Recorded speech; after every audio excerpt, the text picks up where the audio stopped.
بڑی معذرت کے ساتھ برا مت ماننا، میں عورتوں کو کوسنے نہیں بیٹھا، لیکن اپنی بہنوں سے بہت درد دل کے ساتھ پوچھنا چاہتا ہوں، اے خاتون جنت کی کنیزوں، کیا مردوں نے ہی صرف جنت میں جانا ہے؟ عورتوں نے جنت میں نہیں جانا؟ تمہاری محرومی کی حد ہے میری بہنوں کہ تمہارے قدموں کے نیچے جنت ہے۔ اللہ کے رسول فرماتے ہیں الجنت تحت اقدام الامہات، جنت تمہاری ماؤں کے قدموں کے نیچے ہے، لیکن ساتھ ہی حضور نے یہ بھی فرمایا کہ میں نے جہنم میں سب سے زیادہ اگر کسی کو دیکھا ہے تو عورتوں کو دیکھا ہے۔ آج بیٹیوں کا حال یہ ہے، اب بیٹیاں قرآن کہاں یاد کرتی ہے، اب بیٹیاں حدیث کہاں یاد کرتی ہے، اب بیٹیاں دین کہاں پڑھتی ہے؟ یہ تو گانے سنتی ہے، یہ تو سیریل دیکھتی ہے، یہ تو فلمیں دیکھتی ہے۔ اللہ اکبر!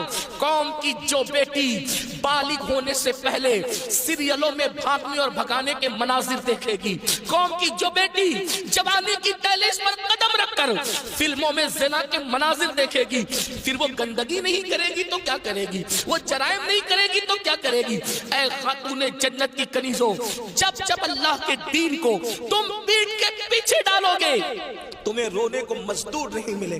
اور آپ جانتی ہیں یہ سیریل اور گندی فلموں کا نتیجہ ہے کہ بچیاں کسی اور کا ہاتھ پکڑ کر چلی جاتی ہیں، معاشرہ اس کو دھتکار دیتا ہے، پھر وہ ایک دو بچوں کا باپ بن کر کے اس لڑکی کو دھوکہ دے دیتا ہے، پھر جب وہ لوٹ کر آتی ہے تو نہ ماں باپ قبول کرتے، نہ بھائی قبول کرتے، نہ خاندان قبول کرتا ہے، اور وہ ظالم تو دھوکہ دے ہی چکا ہے۔ علم کی بات چل رہی ہے، رسول اللہ کی نواسی، جس طرح سے امام حسن کے کان میں، امام حسین کے کان قرآن اگر کسی نے کیا ہے تو وہ سیدہ زینب پاک کی ذات ہے۔ صرف 7 سال کی عمر میں سیدہ زینب نے حافظ قرآن کیا تھا، آپ قرآن کی حافظہ تھی۔ اللہ اکبر! آپ کو حیرت نہیں ہونی چاہیے، اللہ سیدہ زینب نے صرف 7 سال کی عمر میں قرآن کا حفظ کیا ہے، اور قرآن کی اکثر صورتیں آپ نے اپنی امی سیدہ فاطمہ کے ذریعے سے حفظ کیا ہے۔ اللہ اکبر! اور قرآن کا سب سے پہلے درس دینے کا کام کوفہ کی سرزمین پر سیدہ زینب نے کیا ہے۔ یہ رسول اللہ کا خاندان ہے۔ ام المومنین سیدہ عائشہ صدیقہ وہ خاتون ہے کہ اللہ اکبر، عورتوں میں سب سے زیادہ اگر کوئی حدیث روایت کر رہا ہے تو وہ سیدہ عائشہ صدیقہ کی ذات ہے، اور آپ مفتی 4 ملت ہے۔ اصحاب میں جب کسی مسئلے پر اختلاف ہو جاتا تو لوگ کہتے چلو ام المومنین کی بارگاہ میں ان سے پوچھیں گے۔ حیرت کی بات ہے، مردوں کا علم اختلاف اگر کسی کا قول فیصل کی حیثیت سے ختم کرتا ہے تو اسے ام المومنین سیدہ عائشہ صدیقہ کے نام سے جانا جاتا ہے۔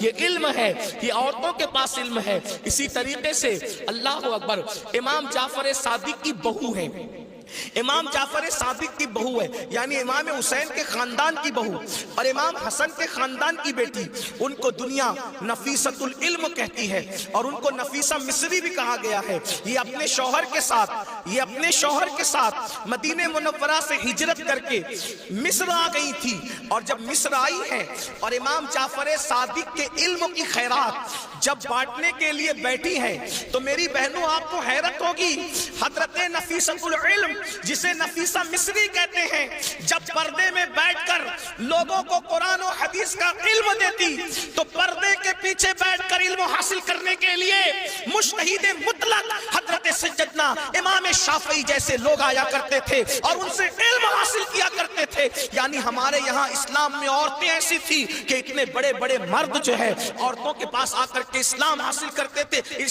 علم دین حاصل کرتے تھے، اسلام کا علم حاصل کرتے تھے۔ پردے کے پیچھے سے گویا کہ نفیسۃ العلم نے، نفیسہ مصری نے ام المومنین سیدہ عائشہ صدیقہ کی یاد کو تازہ کر دیا تھا۔ میری بہنوں، آج وہ کہاں گیا معاملہ؟ آج تو عورتوں کا مطلب زیورات سے محبت، عورتوں کا مطلب نئے کپڑوں سے محبت، عورتوں کا مطلب شادیوں میں شرکت سے محبت، عورتوں کا مطلب بازار میں گھومنے سے محبت، عورتوں کا مطلب جو وہ فلموں سے محبت۔ عورتوں کو دین سے تعلق کیا رہ گیا؟ بڑی معذرت کے ساتھ برا مت ماننا، میں عورتوں کو کوسنے نہیں بیٹھا، لیکن اپنی بہنوں سے بہت درد دل کے ساتھ پوچھنا چاہتا ہوں، اے خاتون جنت کی کنیزوں، کیا مردوں نے ہی صرف جنت میں جانا ہے؟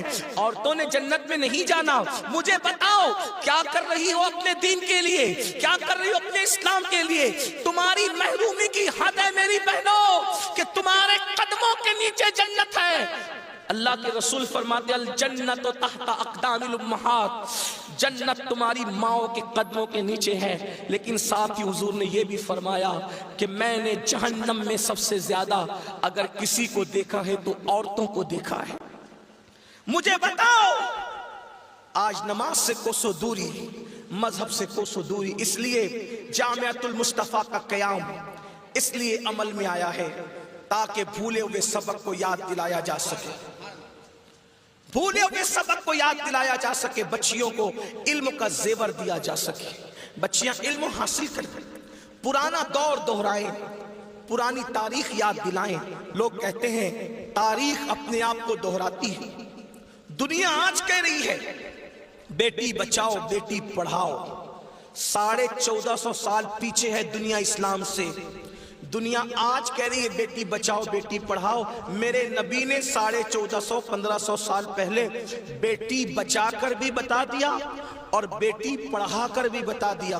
اللہ کے رسول نے بیٹی بچایا تو ایسے بچایا کہ بیٹیاں ان کے آنے سے پہلے زندہ دفن ہوتی تھی، مگر ان کے آنے کے بعد بیٹیوں کو دفن نہیں کیا گیا بلکہ بیٹیوں کو ماتھے کا جھومر بنایا گیا۔ اگر آج دنیا میں کوئی بھی مذہب کا آدمی بیٹی چومتا ہے تو یہ صدقہ ہے مصطفیٰ جان رحمت کی آمد کا، یہ میلاد مصطفیٰ صلی اللہ علیہ وآلہ وسلم کا صدقہ ہے۔